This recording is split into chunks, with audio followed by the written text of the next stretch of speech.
Well, hello there, and happy birthday, Mr. President, you sexy people.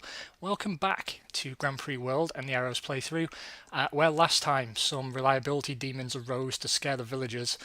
We had a double engine failure, followed by some questionable qualifying performances and certainly some questionable engineering performances. Our chassis for next year was refused homologation by the FIA, which means we are on a tighter deadline than usual. We are probably not going to have the most amazingest car in the history of the world ever next year. I think we're beginning to see the inevitable slide that usually accompanies a period of dominance. You know, F1's always been like that. It's been very cyclical. While I'm going to waffle on, you're just going to watch me assigning people to tech projects so I can get some testing done. We did turn a small profit again the last Grand Prix. Not an especially huge one, certainly one that will kill off quite easily with even a slight modicum of testing, which is becoming very, very necessary. Engine testing program has finished. I wonder actually if it's worth doing some tyre testing. Yeah, the intermediates could use some love. So we will run some tyre testing. That's the wrong screen. I've been out of this game for too long. Far too long. Yeah, I'll just keep the numbers the same, I think. It worked out fairly well last time. We don't need a huge amount of development points for the tyres. Let's smash that. Excellent. I think that about perfectly does it, actually. We should be able to completely finish development on our tyres. In fact, more than completely. There we go. So we now have Evolution 3 intermediate tyres coming. The wet tyres have a point still available to them, but you use the wet so rarely that I'm really not bothered, to be honest. And fuel testing, again, it's not really a deal breaker for our campaign. The engine has finished development, which is a little bit worrying because we have had a spate of failures. The main thing now is to see if that helped us complete the first stage. No, it didn't. So round 10 is going to fill up that and waste a lot of potential. Say 10, 11, oh no, 11, 12, 13, 14. It's going to be tight. I don't think we're going to fill every box. I'll put it that way. I don't think we are going to fill every box. That is unfortunate, but there's not really a great deal we can do about it right now. I'm going to put that extra 5% on here and just try and squeeze out every point that we can going forward. It's really important that we have the best car available to us that we can. We occupy a precarious position in the Constructors' Championship. We do still lead, but by a gap that is looking worryingly small given our recent decline in performance and the improvement of particularly the McLarens. The McLarens have really been on it in qualifying. The C-Spec car is 2 Grand Prix away. We were a little late to the party with that one, so we're only going to get 3 evolutions of this car out, and that means we are relying on the cars finishing and finishing high enough to at least retain the Constructors' Championship. That's the main thing for me. Drivers would be nice, but it's by no means guaranteed, and it's certainly not a deal breaker for us. We have the main deals all in place, which is good, and we have a 2-season Danker deal all signed up and ready to go. That leaves us with 2 slots left. Yeah, 2 slots left to go. I'm going to already begin moving people over to try and snatch those deals. I do want to leave about 10% to play with Danker, and I'm going to keep inviting them places because it's a 2-season deal, so we do want all the bonuses that they're prepared to give us. I think we should maybe try our luck with a level 4 sponsor. Just a moment, I'm going to save the game because it's being a little funny. Welcome back. If we only got 15%, I might try for a cheeky level 3 sponsor. I'd rather fill the spot than worry too much. I'm going to keep that as it is because we want the Danker deal to be improved. Looking at the budget, the alarm bells aren't ringing just yet, but they're on the way. I'm going to stop this clothing deal as well. I don't think it's really going to help us. I think we can use the personnel better elsewhere.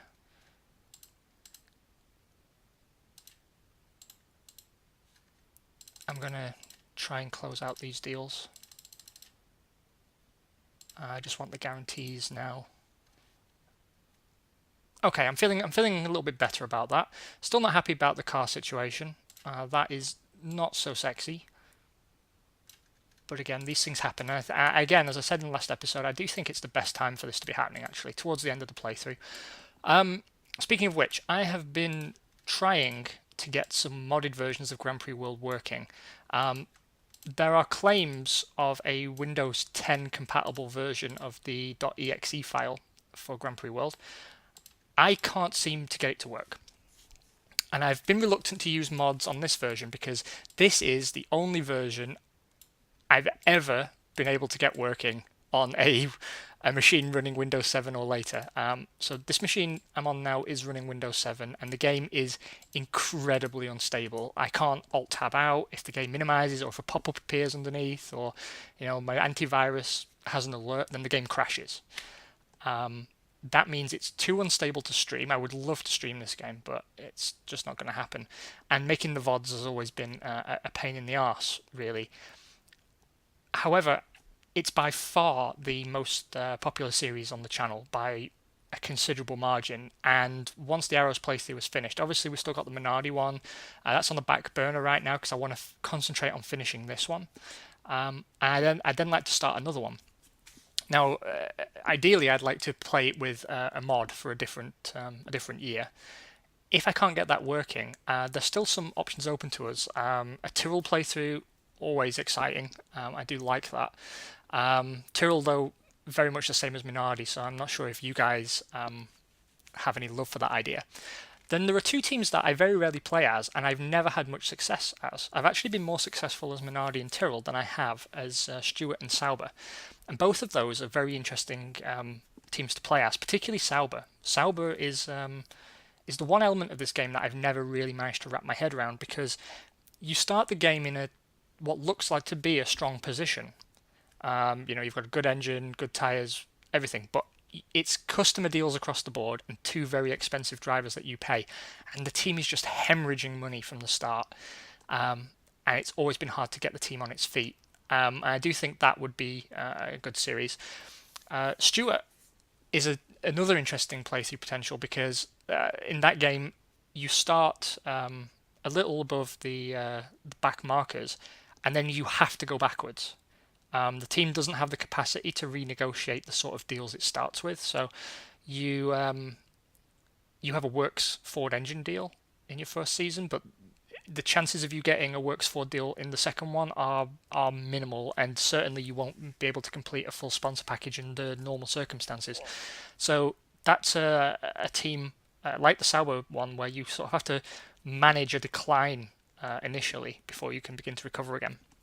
The same is sort of true of Prost as well, and I like the idea of a themed playthrough. So either play Sauber vanilla, or play a Stewart playthrough where we try and build a successful British team. So that means nurturing young British drivers and trying to make the team as British as possible with sponsors and whatever.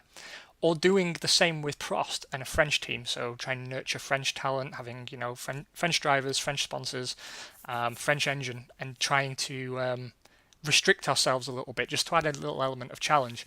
If any of those sound interesting to you guys, I would love to hear from you. But that is enough of me blathering on. Have I repaired the cars? Yes, I have. Good job, me.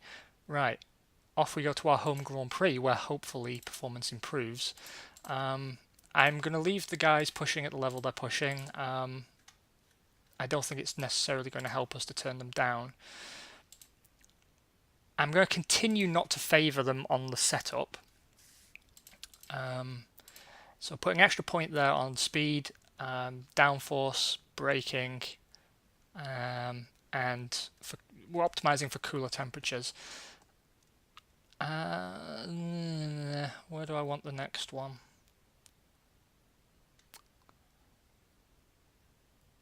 I don't know. Why don't we experiment a little, actually? Let's go for a solid surface setup for votes. And for our old pal Pedro, we will optimize for a low dust circuit. So that's locked in. We have a new specification of engine, which both drivers are going to get because there's no reason not to. Right, let's see what happens. 22 degrees dry with a slack wind for qualification. Let's see how we do here. Oh, that's an improvement. I don't put that down to the engine at all. I don't know what I put it down to actually, but again, it seems that the hard tyre is the one to be on. Deniz out-qualifying his teammate convincingly. David Coulthard takes pole. It's his first one in a little while, I think, for Ferrari. 123.579. Story of the season continues. We are by far the best Goodyear team.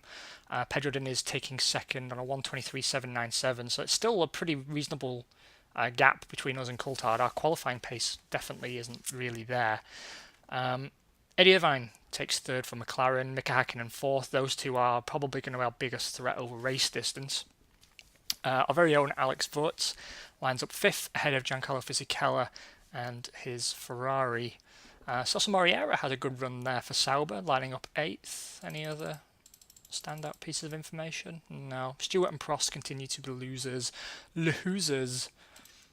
17 degrees, very strong wind and cloudy, so changeable conditions and reduced temperature, which will spice things up a little bit. Certainly it boosts engine power, but again, it also affects your ability to heat up your tyres, so who even knows. Again, we will two-stop the Wurtzman, and Pedro will be doing a 30-30 split on fresh hard compound tyres. And again, I think this is going to favour him massively. He should outperform Wurz, but last time that didn't happen, so who even knows? I turned the music off so I can't hear what we got. Oh, about bloody time. We recover magnificently with our first 1-2 in several rounds, actually. Alexander Wurz leading home teammate Pedro Deniz by a considerable gap. We're looking at about 13 seconds there. That's a pretty respectable gap. Deniz himself about 7 seconds up the road from Mika Hakkinen's McLaren that completes the podium. David Coulthard slips down to fourth, and Eddie Irvine has an uncharacteristically poor race, actually, dropping down to fifth. Giancarlo Fisichella takes sixth to round out the points-paying positions. Michael Schumacher just missing out on the points there. Wurz lapped everyone up to and including Celso Moriera, who finishes where he qualified in his Sauber in 8th position. Respectable. The Drivers' Championship looks all different once again. Alexander Wurz now leads on 48 points to Pedro Deniz's 45. So again, it's close between them, and we've jumped over Eddie Irvine, who got big ideas, thinking he can march in here and disrupt us. And the gap in the Constructors looks a lot healthier than it did at the end of the last episode. 93 points to McLaren's 66, so we've got a little bit more of a cushion now, but we need to keep that up. Okay, so preparing for Austria, and let's have a look at the news, see what's going on. Minardi have picked up a team sponsor. They'll be sponsored by Winfried, and Blondes will be sponsoring Minardi. That's pretty big news for both those teams, actually, to get a team sponsor. Yeah, nothing else good there. Ferrari and Shell have signed a deal, but it doesn't say what level. McLaren will be using Works Ferrari power for our next season. Yeah, nothing else really going on. We've signed with Danker, which we already knew. Yeah, another sponsor's been signed. I was going to sign Bic, so I'm glad I didn't, or attempt to, because Tyrrell have picked them up. Yeah, not really much else to talk about in the news, but whatevs. We are ready to move on to the wind tunnel phase with the upgrade package for our 2006 car. That makes me happy, and we can move on finally to the CFD simulation phase for the 2007 car, which is massively behind schedule. We have a upgrade to apply on technology front. Now we're going to upgrade the electronics, again focusing on performance over reliability right now. Let's get that installed before I forget. In terms of testing, we can afford to be a little bit more frugal. Tyre testing is finished. I'm not going to bother with any more fuel testing, and I will restrict testing now to about 165 miles, which is about half what we were spending before, and we just have the drivers focus much more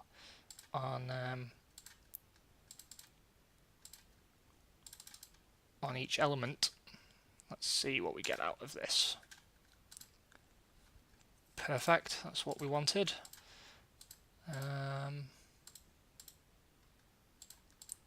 Okay, looking good, looking good.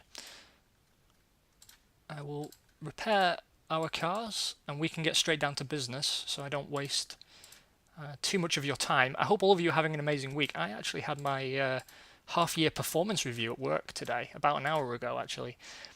And it was one of those strange ones where it went incredibly well and all the feedback was positive, you know, we're super happy with your work and everything. But at no point was it suggested they might consider paying me more money. I presume they think it might disrupt me. And I would be critical of that strategy had it not worked quite so well on Pedro Diniz, who is a multiple world champion but still feels the need to pay us millions of dollars each year just to drive. So, you know, before I go jumping down anyone's throat, I should try not to be a hypocrite. We have some advantage cards to play, which might help us close out these deals. I'm going to drop the TV advantage on Murano, try and get that squeezed out. The HSBC deal, I want to close that, so I'll play the success card over there. No additional bonuses from Danker just yet. And we finally have a guarantee from Goodyear, though. That is big news for us, because we really do need to tie out these last two sponsors. So I'm going to boost the Hewlett-Packard deal. Danker are now going to another team, which is fine because they can't sign with anybody else for next year, but it does mean we can't butter them up at race day to try and get them to guarantee us the cash monies that we want to blow everywhere next year, especially because, you know, less money coming in. Okay, so the cars are repaired, we've got the upgrades in place, we've done what we can. I think it is, I just want to make sure I haven't overlooked something and been really stupid, because you guys know it does happen. It's not, we're not in the realms of the impossible here. Alright, that's all looking good. In terms of setup, I'm going to focus on the performance attributes, and who even knows with the weather, I'll go for a smooth surface. It's generally quite a good track surface at the A1 ring. Let's hope that works. And we have new intermediate tyres for both of our dudes. Yeah, looking good. Okay, the hills are alive. Hopefully with the sound of victory. 20 degrees and cloudy for qualifying. Not even sure what that means. Grip levels are starting out mid-level, so I guess the track will rubber in quite quickly if it doesn't rain. Which doesn't work in our favour. Eddie Irvine picks up another pole position. Although to be fair, he's only 2/10 ahead of the fastest of our cars, so could be worse. It looks like the soft tyre is the one to be on this time. Eddie Irvine taking pole 1:10.982 ahead of teammate Mika Hakkinen on a 1:11.018. David Coulthard takes third for Ferrari, 1:11.099. And the top six is rounded out by Alexander Wurz, Giancarlo Fisichella and Pedro Diniz. Celso Moreira has another good session as well, qualifying 7th in the Sauber. He's on a good run this year. 24 degrees cloudy with a strong wind for race day. And we will run the Wurtzman light. and we will have a 36-35 split for our old pal Pedro, who continues to deliver. I'm really sad to be losing him, guys. I really am. If I thought he was on a one-season deal, I'd try and bring him back for the last season, but I don't think that'll happen. Okay, fresh boots all round. Cross everything you've got to cross. Well, it's a result. Oh, 1 and a 3. That's not bad. Pedro Diniz takes a win this time, which, if my maths is right, should restore him to the top of the Drivers' Championship. It is tight, though, between Wirtz, Irvine and Wirtz. I hope you guys are enjoying this. It's very rarely this close recently. Pedro Diniz takes a commanding win of less than a tenth of a second, so it was a really close finish as well. Ahead of Eddie Irvine's McLaren, the podium is rounded off by teammate Alexander Wirtz in the second arrows, and the points paying positions are rounded out by the second McLaren of Mika Hakkinen, the Ferrari of David Coulthard, and Celso Mariera continues what has been a very impressive season for him in a distinctly midfield Sauber, actually. He's continued to qualify well, and his race pace has been a little lacking in places, but that's a helpful point for Sauber, and they certainly will be grateful for it. We managed to lap everyone up to 11th 3 times, which is Johnny Newhouse in the Tyrrell, and a lot of engine failures there, taking out Fisichella, Tuero's Prost, Shinji Nakano's Benetton, and Jan Magnussen's Stewart. Smashing. Drivers' Championship continues to be tighter than an Eskimo's ballsack. Pedro Diniz leading on 55 points, 3 points clear of teammate Alexander Wirtz, who himself is 4 points clear of Eddie Irvine. And in the Constructors, the gap is similar to what it was, but still healthy, 107 points to McLaren's 75. Ferrari closing the gap, though, in third, only 15 points behind McLaren, so that could get a little bit tight as well towards the end of the season. Guys, thank you so much for joining me. It continues to be a joy and a pleasure to be back and bringing you these episodes. I hope you've had an amazing week. I hope if you've had a performance review, it's gone well and you've got more money. Have a beer for me, and me love you long time. Speak to you soon. Bye.